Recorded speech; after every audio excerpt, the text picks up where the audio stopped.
Look at that, guys. I pulled the clutch cover off.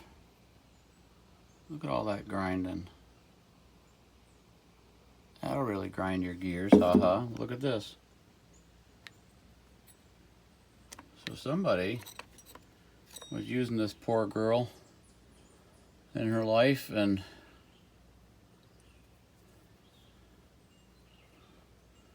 when the weights on the clutch broke, they didn't know. They just kept on going.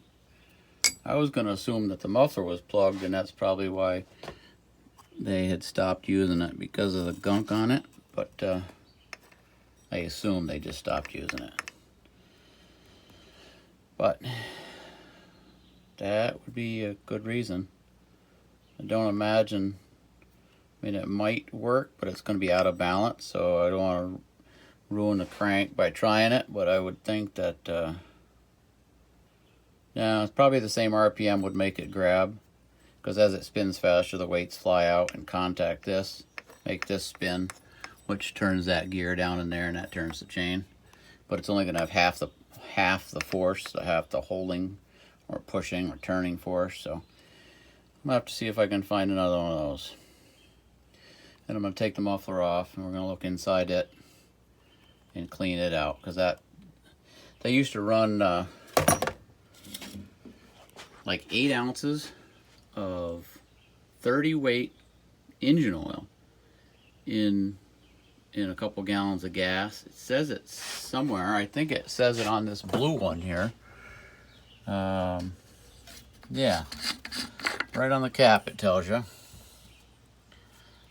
There you go. 3/4 pint regular SAE 30 with each gallon of gas.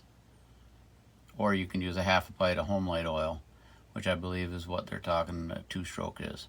But so they used to use engine oil in these things, and that didn't burn as clean as the 2-stroke oil, so they often would just plug up the mufflers, and if the exhaust can't get out, the gas, if the gases can't get out, the gases can't get in.